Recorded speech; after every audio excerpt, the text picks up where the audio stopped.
welcome to the Industry Distilled podcast. I'm your host, Elaine Duff, along with my lovely co-host, Jason Littrell. Hi. And this week, we have a special guest joining us, the legendary Lisa Laird. Hello, Lisa. Hello. Happy to be here. Lisa, make sure I'm correct in this. You are the 9th generation of Laird's Applejack, correct? Correct. All right. Currently the Vice President and Global Brand Ambassador. So welcome, Lisa. We are very happy to have you here with us. And when you can't find us here, you can find us on Instagram at Duff on the Rocks, or at Jason Littrell, or at the First Lady of Applejack. Nice. That's awesome. Very appropriate, right? It's a fantastic title. Yeah, the first Instagram title of Applejack, probably. Probably. And if you'd like to see us live, well, if we do the show live, you can find us at the Industry Distilled on Facebook. Sometimes we're there, sometimes we're not. Hey. All depends on the week. You know, we go on vacation sometimes. It's fine. It's totally fine. So here are the headlines for the week of August 31st. The split between on and off premise will likely be permanently impacted by COVID-19. Over 60% of New York restaurants could close by the end of this year. Beam Suntory acquires the On the Rocks cocktails ready-to-drink brand. Diageo purchases another celebrity-owned brand. And Disruptive Transparency Initiative is shining light on tequila additives. All right, so I'm going to kick us off this week. I know, Jason, it's usually you, but this week I decided to take this one. So the split between on and off premise will likely be permanently impacted by COVID-19. So for those of you who might not be aware, historically in the US, approximately 80% of alcohol sales were conducted in off-premise retailers. So if you're not an industry insider, the off-premise means a liquor store or a grocery store. And the remaining business was done, 20% of it was done in the on-premise, so bars and restaurants. The pandemic has obviously had a huge impact on consumers' behavior, forcing many of us to migrate to at-home consumption. But according to the IWSR, also known as the International Wine and Spirits Record, they believe the shift was already happening prior to the pandemic. The COVID just happened to speed this up. So according to research, which the IWSR has done over the past 20 years, US consumers have been slowly increasing their off-premise expenditures versus on-premise. They believe this is due to numerous factors. So one being that the number of on-premise establishments has reduced by 20% between 2000 and 2019. And sadly, with the pandemic, that reduction is probably going to be more like 60 or 70%. So other things that influenced us was their stricter DUI laws. So a lot of people are trying to stay at home. They're going to have a few cocktails. The societal I know, right? They should be staying off the road. This should be fun. This shouldn't be tragic. It should be fun. Exactly. Alcohol should be a good time. The societal generations also have shifted towards more online experiences, plus increases obviously in things like food delivery with Grubhub and Seamless and Uber Eats. And the rise of on-demand at-home entertainment options have obviously made things at home much more fun. I don't know about you, but I'd rather spend my Friday or Saturday night when things were normal indoors at my home than I would at the bars and restaurants in New York City. Lisa, how about you? I do miss having my cocktails sitting across the bar from one of my bartender friends. That's probably one of the things I miss the most during COVID, for sure. The conversation, the cocktails, and just the socialization. But I am enjoying my cocktails at home as well, that's for sure. Yeah, no, absolutely. No, I love going out during the week. It's during the weekend in New York City, not so much. So what else has changed? So they believe that most of the pandemic, millennials and Generation Z will continue to be staying at home because many of them are living at home without children. And Lisa and Jason, we all know as parents, even though we can still get our drink on, it's still not the same when you have kids to look after. So this generation, Well, I have I have poopy diapers. Lisa has college graduates. Yeah, and they want me to. Yeah, but they want me to come pick them up after they've been drinking at night. I'm like, wait a minute, I've been having my cocktails. Exactly. Now I have to stay sober so my kids can get. That's not fair. That is definitely not fair. That's why I live in Manhattan. My kid can take an Uber. But she's only 15, so we're not there yet. All right. So along with this, so obviously they're staying at home. They're also, as we've mentioned before, the online entertainment experiences have gotten better. Ease of ordering, increase of consumers getting more comfortable making cocktails at home. So there's a lot more cocktail kits out there. Consumers are learning classes online at places like the Liquor Lab and many other places. So this gap, unfortunately, is going to continue to widen, where we're going to be more off-premise consumers than we are on-premise, which will obviously mean a huge adjustment for brands, which Lisa will discuss in a minute. So the ISWR has also conducted research to see what appeals to the at-home consumer. So they wanted to see what they were drinking and who was drinking it. So the beer and wine categories are split between male and female, with wine significantly skewing towards female consumers and beer skewing towards male drinkers. Except for in your household, Jason, where I know you got your box wine and your Budweiser case. Is it box wine anymore if you take it out of the box and put it on your shoulder, put the bag on your shoulder? At that point, it's bag wine. Bagged wine. It's bag wine. It's a whole nother game. Men consume spirits at home slightly more than women, except for if you're in my household. The 25 to 34-year-old bracket leads all others for beer and spirits, while wine is dominated by those 65 years and older. The 21 to 24-year-old bracket prefers spirits, beer, and then wine, so they're not drinking as much wine. And in the household income standpoint, the income brackets that outpace others in ranked order includes people making $100,000 to $149,000 prefer spirits. Those making $150,000 and above bracket prefer wine. And those in the between $25,000 to around $50,000 income bracket, they're kind of split evenly across all the categories. Which is very interesting. That doesn't really tell us much, honestly. No. Well, I guess as you get old, you make more money. You stop drinking spirits. Maybe we need to stop drinking spirits so we can make more money. You know what? If you make more money, you probably drink more wine, but you probably drink more wine in the morning as well. They just drink wine all the time because they make more money, so they can afford to. So while there has currently been a significant increase in off-premise sales, it is not enough to compensate for the losses in on-premise. So according to IRI measured channels, total alcohol sales for the off-premise has increased, which I find this number to be quite low, increased 9.3% in the last 52 weeks. I would have thought that number would have been like 20 to 25%. I guess that's just in my household. 52 weeks cover, if this is recent data, then 52 weeks covers last summer, which is historically a dip for liquor. Is that right? Well, I think it's quite, I don't know. I guess it all depends about what you're selling. Let's let the bean counters at the major portfolios figure that out. Yeah. So, which is down, but on-premise is down around 75%. So in order for off-premise to kind of compensate by that, it would have to increase to 19%. So we're not there yet. So we all have to be increasing our drinking game and buying more products off and the off-premise in order to help the industry out as a whole. So, and sadly, with the number of expected closures to come in the next few months within the on-premise, the split of the 80-20 is long gone, and it'll take years for this to kind of come back to those levels. If it ever does, it might always become more of an, it might become 90, 10, 95 for a long time, sadly, which don't say that. I know, right? Don't say that. Oh. I don't want to. So Lisa, so from the conversation I know we've had many conversations in the past. I know a lot of your business is done in the on-premise. So tell us a little bit what's going on, like what adjustments your brands have to make, any plans to adjust, for the future. How is it impacting you as a business?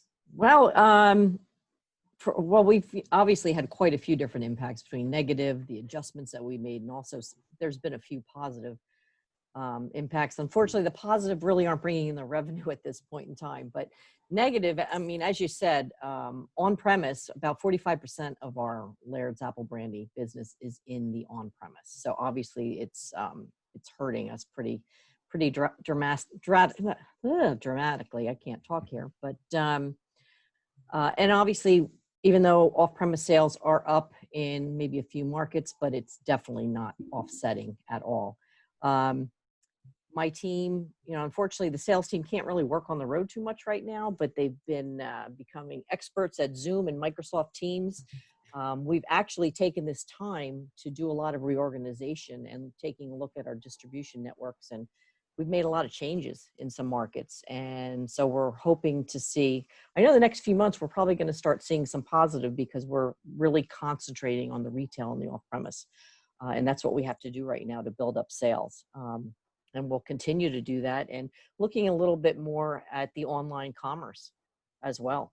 We need to, and we've got some plans here about making some adjustments, new avenues of business that I really can't talk about yet right now, but just trying to find other ways to bring in some revenue and to increase those sales. But my team's working really hard on, and those markets like upstate New York, my guy's up there every week. He's working with sales reps in the stores, and that's been great. He's really making quite a dent and creating more distribution and definitely more sales. So that's great. Last week, Elaine reported that something about Drizly had anticipated that 20% of all spirit sales off premise were going to be through e-com. Is that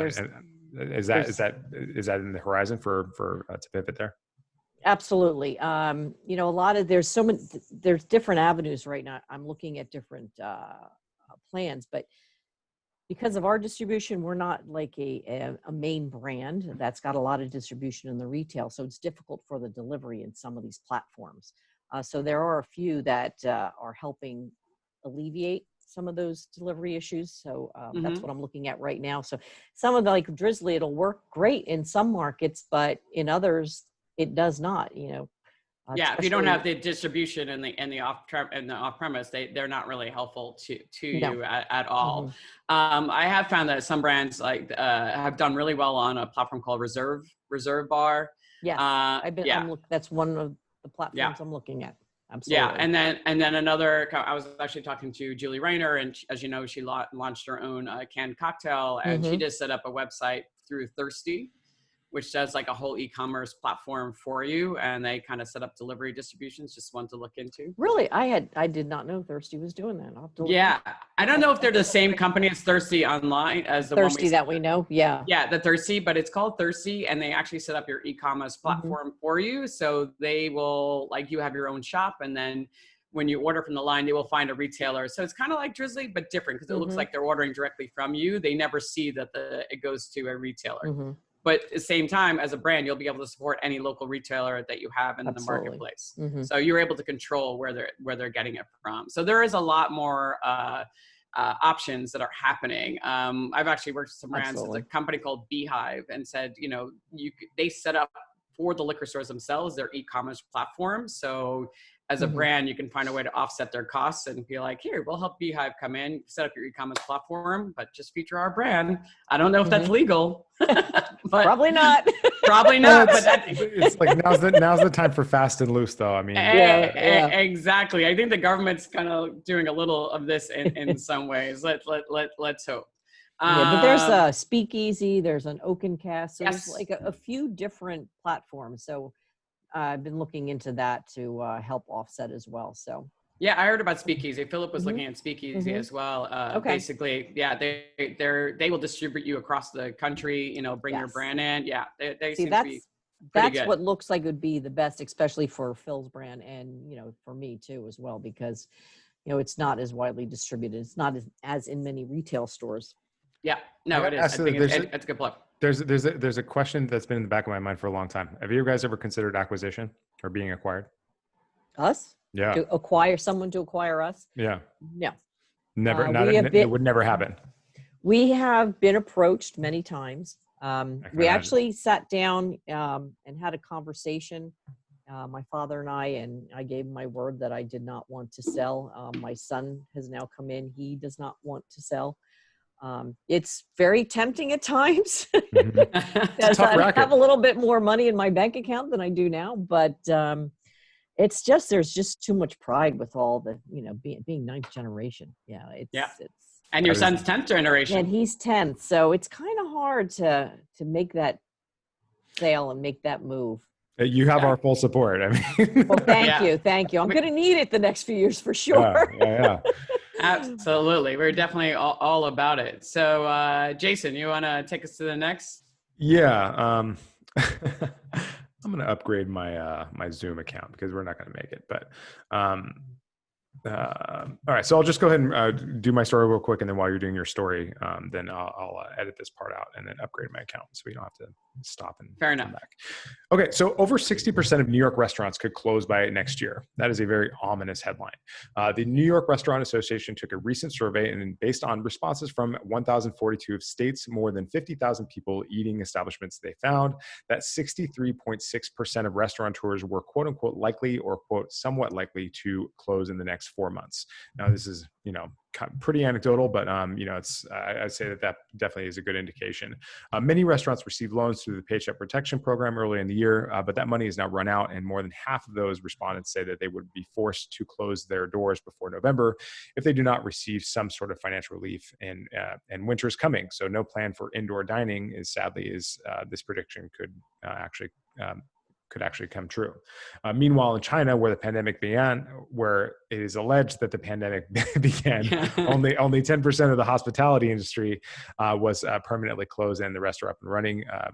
Businesses is back to normal in a lot of different places. So we may not agree about how China operates, but we may not always agree about how China operates, but they sure got this pandemic and their economy back and up and running in record time. I'm actually listening to a book about Wuhan right now.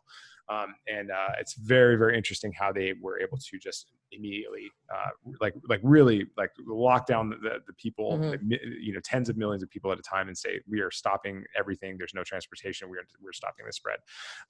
So Lisa, I had a question. Like, what can you tell us about your relationship with your accounts? Yeah. Well, here in New Jersey, everything's been closed. We've had outdoor dining. As of today, though, they're allowed a limited 25% indoor. Just opens today. So everybody who can gear up for outdoor dining has been doing that.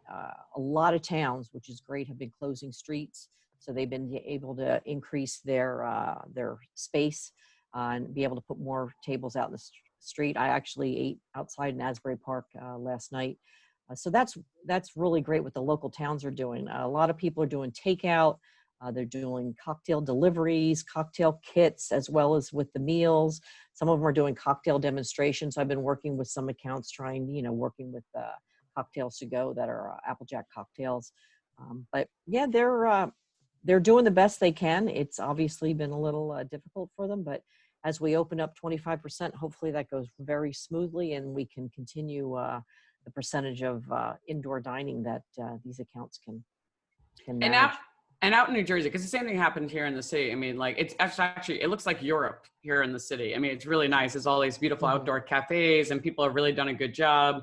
As we know, Cuomo has been very strict, and he's literally taking away license of people who aren't following the guidelines.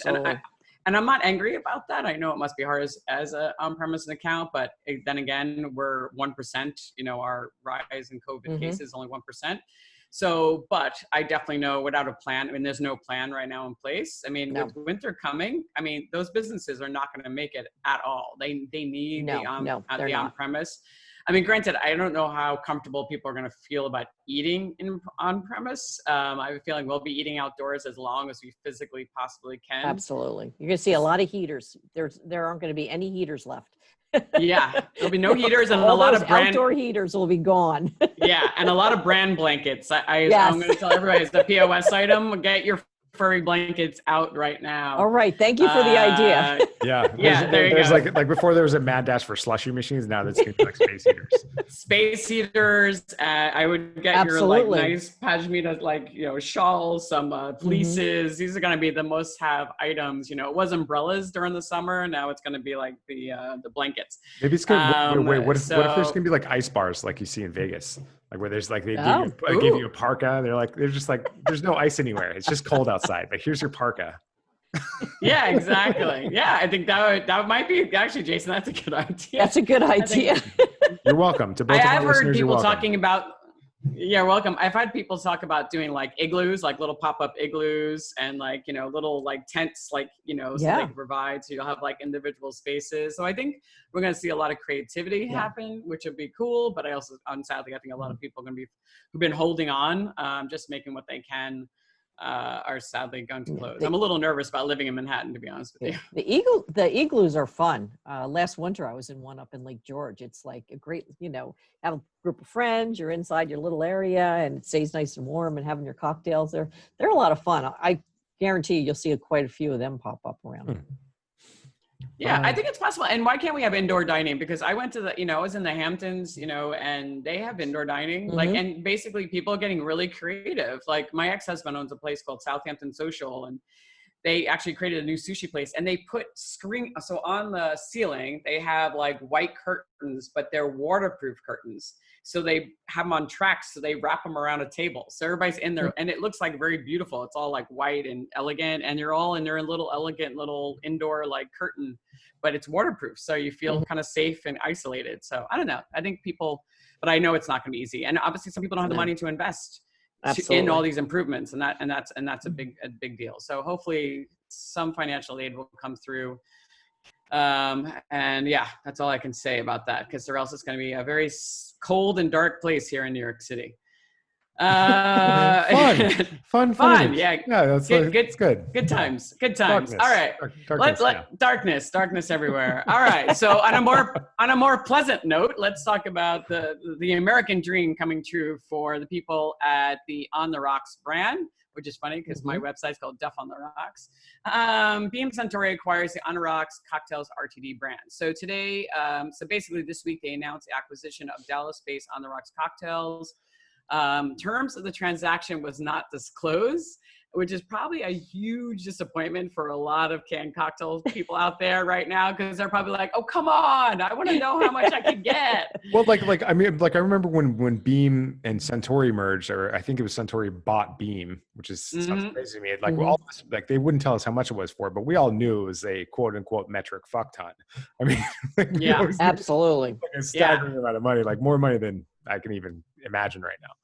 Yeah, and most people, like when they're creating a canned cocktail, that's their financial plan. Like it's to get bought by a big company, so they want to know like what can actually happen. So for those of you not familiar with the On the Rocks brand, it was founded in 2015 by restaurateurs Patrick Hulbert and Rocco Milano. In 2017, they struck a co-branding and supply partnership with Beam, which also included minority stake in the company. They're one of the few companies I've actually seen with name brand spirits within their cocktails, which include things like Effin' Vodka in their Cosmopolitan or Knob Creek on their Old Fashioned. And they're one of the only ones that I've seen with multiple sizes, including 200 mLs and 375s, which are not cheap, but they're pretty tasty. I don't know if, Lisa, you know, I do an On the Rocks. I have a website called My Ready to Drink Life, and I review canned cocktails and And at first I was skeptical. I had tasted them before and I was like, not so much. And then I did a retaste and I was like, they're pretty darn good. they do a darn good job. The only one I didn't like is their margarita and their aviation. Those were not very good, but not good at all. But, and they did not like the fact that I gave them a bad rating, but I'm sure they didn't. They did not. They were like, come on, Elaine. I was like, I have to be honest. Like it's pretty crappy. But everything else is so good. But yeah, so they were smart and they have these multiple sizes. And the thing is, that's also surprising, and I didn't know this, was the brand originally built itself in the on-premise. Now, most RTDs out there, they built themselves in the on-premise, specifically in hotels, airlines, and stadiums. So they built it on and off, but mostly on premise, which I had no idea. So, but when the pandemic hit, obviously they quickly switched from the on premise to the off premise and doubled their sales in the first 6 months of 2020. So that's really interesting. That's the first brand that I've heard of, except for one I saw in Asia that they were doing some big business. So you know, anybody out there, and it's obviously changed. I've seen a lot more on-premise accounts taking in canned cocktails. I just spent 3 days in Newark at the OTGs training their staff on a brand called Two Chicks. And that Two Chicks was not the only canned cocktail. Also, Charles Jolie's brand called Craft Cocktails was also in the OTGs. Craft House Cocktails, thank you, was also being put in the OTGs. So this is becoming a new thing. Well, think about it. It's like if you're forced to like kind of change the entire format of your restaurant, you want to streamline as much as possible. I mean, having a canned cocktail sounds like makes so much sense. And I always, when I think of a canned cocktail coming from a per unit sale, like a on premise, I think of like, how do I get this cocktail into the hands of somebody on a boat in 30 seconds? And think about when you're in an airport as well. It's like most of the time you don't trust what the bartender is making you. So to know that if you're familiar with the brand and you're like, oh, it's going to be consistent, I'm going to choose that canned cocktail. Oh, I know that whole story. I opened all those bars that you just trained at in Newark, and like, my God. I think about the journey of somebody who works there. Like they have to get federal scrutiny to work in an airport. They have to get paid as little as legally possible. They have to park an hour away from their job. It's crazy. It's very hard to get. It's very hard to keep people at an airport. It really is. It's hard to get to staff. I've trained many of them as well. So just to finish this up, so this is not Beam's first entry into the world. They are currently, which I didn't know as well, spirit-based RTD. They are the spirit-based RTD leader in Japan, Australia, and Germany. Within the US, their presence, the category was much smaller. They have a few RTDs with Jim Beam and Sauza, canned RTD options. So purchase of On the Rocks was their first real major entry into the market. So congratulations, Patrick, Halbert, and Rocco Milano for achieving the goal that every small producer is hoping for. So Lisa, any RTDs canned cocktails coming from Laird? And if you would, what would it be? Yeah, well, currently we're developing some flavors. Okay. Actually, we have an old fashioned that I'm putting together, which I'm really excited about. It's absolutely delicious. So we're working on that concept. I'm looking at doing some collaboration with some cider producers as well as ginger beer, because apple, the Jersey Mule or the apple snap is great. So we're looking at some concepts. I wouldn't be able to do any type of product that has bubbles, carbonization, because I don't have that machinery right now here. So I'd have to find somebody to co-package that for me. But yeah, we are in the works for definitely coming up with some RTDs, because we're seeing the increase in sales. And I think that would really help get more consumers familiar with the product. They'll Absolutely. Instead of buying a $7.50 bottle, I'll try a cocktail. That's definitely, and plus it shows them how to consume the exactly. well, Which people don't always know how to consume Laird. They don't. So. Yeah, no, absolutely not. And they don't know it makes an awesome old fashioned. So that it does. Does. Yeah. I'd put that on my breakfast cereal, man. Tells you how the party is at the Littrell household. You know what? Yeah. So just don't tell my shrink, okay? Yeah. It's between us and the 10 people listening to this podcast. Awesome. All right. So Diageo, Jason, take it away. All right. We got to zip through these last couple ones because we're running out of time. Yep. But so Diageo purchases another celebrity-owned brand. Now, this is not news, but I thought it should be discussed because Diageo has a history of successfully working with celebrities. Now, this is a long, complicated history, but think P. Diddy with Ciroc. They went from a 50,000 case brand in 2005 to a 1.8 million case brand in 2019. That is a significant jump. That is huge. The brand seems to be slowing since Diddy is no longer involved.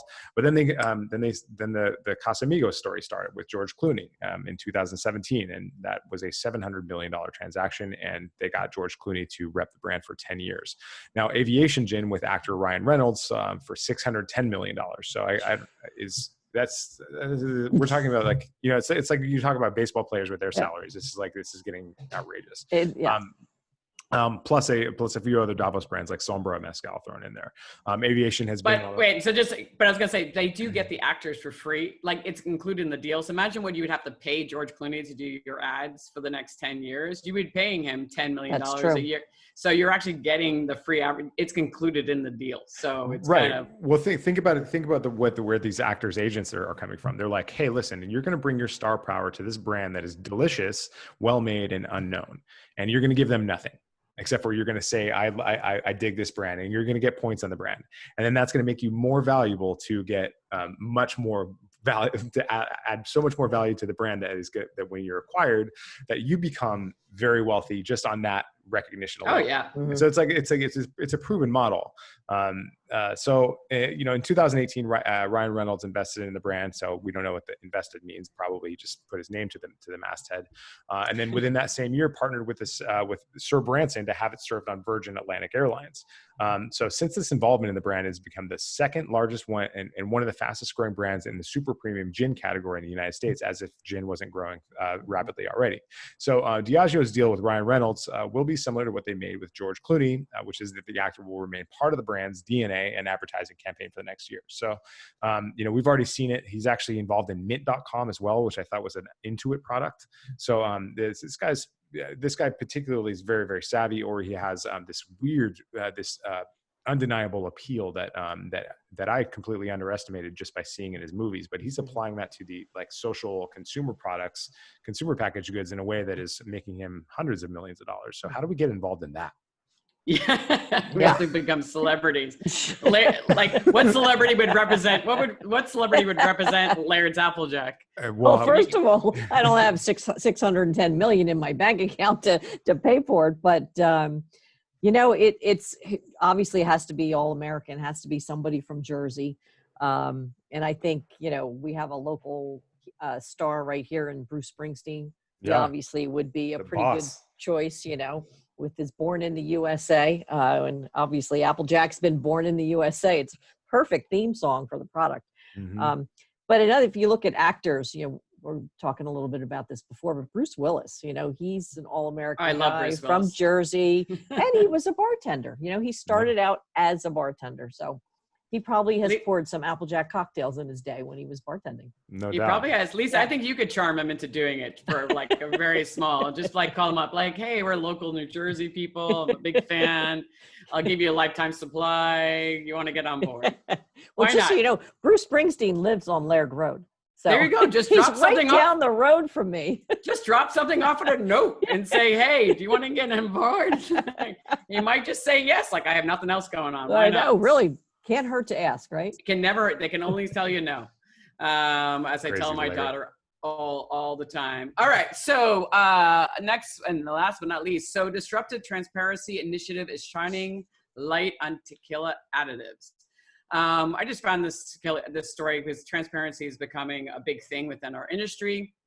So to bring many of you up to date on tequila law, additives can actually be used in all tequila and 100% agave tequila, and there are no requirements to notify the end consumer as long as the amount doesn't exceed 1% of total volume, which doesn't seem like a lot, but trust me, it is. So because of this, industry insiders Grover Shanigans, sorry for butchering your name, sir, and his wife Scarlett recently launched a tequila transparency initiative known as the Tequila Matchmaker Additive-Free Verification Program. So Tequila Matchmaker Additive-Free Verification Program. Now, to speed this along, because I know we're running out of time, so just so basically they are working with, they just believe that if you didn't know, some of these additives can change the flavor completely. So they started testing out all these different brands because they wanted to have an app letting people know where tequilas were actually being produced. And while they were tasting all these hundreds and hundreds of tequilas, they noticed there was a huge change in flavor from brands that they were only aged for a shorter period of time. And suddenly all these massive vanilla notes were coming out and things that just didn't seem consistent with oak aging. So you can only add 1%, but there's one molecule, there's one product that people are using called Neotam, which is 8,000 times more powerful than sugar. And it has 0 calories. And because of these modern additives are extremely concentrated, so it's easy to completely change a tequila product while staying within that 1% range. So something will taste completely different. We'll have all these more vanilla notes, more oak notes, just by adding this tiny bit and a concentrated flavor. So they are created this transparency program. They've already worked with over 185 different distillers, including brands like Patron, Fortaleza, Tequila Ocho, and El Tesoro, some of my favorite brands, which are now putting this label on their, they're putting this seal on their labels to let people know that they're adding that what they are adding, if they're adding anything to their products as a whole. The problem is right now, so I think it's a great idea. I like to know what I'm consuming. We know about our foods. Why not the spirits? The problem is the CRT still hasn't recognized this. And they have a little bit of doubts about the couple because they're like, how are you going to get to the over 1,700 different tequila companies out there? But this couple, they are on a mission to get this done. Also, the CRT is also saying, hey, you can't make other brands look bad if they don't agree to the certification because they'll make it look like they're trying to hide something. Mm-hmm. But they probably are. Yeah, but maybe luck. Not. Good luck herding those kittens. Yeah, but who knows? They might be really expensive to do it and they just can't afford it, or they just don't feel they need to. But I think it's an interesting one. At least I want to ask you, like, is there, what are the rules around adding additives for apple brandy and whiskey? Yeah, apple brandy has to be 100% from apples. Okay. There's no other product you can add to. You can add caramel coloring if you'd like. That's about it. Even in the distillation and fermentation, you're not supposed to add sugar or anything. You're allowed to, obviously you can add yeast, but no sugar or anything like that to bump up the fermentation. But yeah, just caramel coloring. It has to be 100% apples. And that's one of the reasons why we created in 1972 a new federal standard of identity for our blended Applejack, because at that point in time, we could not add neutral grain to lighten it like our competition was doing with whiskeys and rye and corn and so forth. So we had to create a whole new federal standard of identity. Wow, that's incredible. Because I know in American whiskey, if it's not called straight or bonded, you can add up to 2.5% of other sugars within it. In Canada, it's 9%. You can add 9%, but it has to be wine or sherry that they add to it. So at least it's, something natural. But yeah, so good to know. So apple brandy, no additives. I like it. Cannot add. I love it even more. And this is a standard. So if you're any apple brandy maker in the United States, because now there's a few more out there, they can't add anything to it. So there you go. Hopefully they're following the regulations. Well, is it like, I don't know how much time you have, but is apple brandy, is it similar to like you can buy bourbon, you can buy rye, and you can blend your own stuff like that. Are there rules that say that you have to have your own orchards, or that you have to buy raw material from somebody else, or how does that work? No, we only purchase raw material. We purchase the apples and crush them ourselves. We do not grow the apples. We've been using generational family orchards that we've been since post-prohibition that we've been dealing with. Apples but They have a long life cycle, and like they do. And they also, like this year is not a good season for apples because of the amount of rain. So you're very dependent on that agricultural product, and it varies each year. But there are producers that purchase fermented juice that they use to distill. So not everybody is using raw material like we are, but you can purchase juice, you can purchase fermented juice. And there's no regulation that they have to do the entire process themselves. And the generational consistency is in the blending, I'm guessing, from batch to batch? Yeah, what we do is, because even the apples, different apples produce different brandy. So we blend the different times of this distilling season in order to keep the product consistent. Yeah, and did you find that your apples that are harvested later in the season, that you then distill later in the year, tasted better, even better? Absolutely. Like was a better product? Absolutely. The later apples definitely produce their higher sugar content. They produce much better brandy. And so you'll find our 12-year-old, our 7.5, always late harvest. And then it's basically pretty much the younger brandies, such as especially our blended Applejack and our 86 that will blend different parts of the season. Yeah, no, it's really delicious. Maybe we should do it at Apple Summer again. We'll do it on Zoom. Ooh, that'd be fun. Let's do it. Okay, let's do it. We went deep into the world of apples. Yes. And it was a lot of fun. So yeah, I will set that up with you. So that is it for this. That is it for the Industry Distilled. Lisa, it has been such a pleasure to have you on. So I want to say thanks to Lisa Laird from Laird's Bonded Applejack. If you like this show, please hit subscribe wherever you get your podcasts, and please give us a rating. If you didn't like it, don't give us a rating. So live recordings are posted on our Facebook page. Please head to Industry Distilled for more information. You also can find us on our Instagram to find out what stories we're posting this week. And this is the Industry Distilled, written by Elaine Duff, produced by Jason Littrell, and post-production by Danny Messina, and as usual, fact-checking by nobody. Nobody fact-checks these. No, that just we could have, but we just don't. Yeah, we don't have that kind of time. We get it straight from Lisa's mouth, Exactly. So this was so much fun, Lisa. Thank you so much. Thanks for having me. I really enjoyed it. And anytime you want me to come back, just let me know. Yes.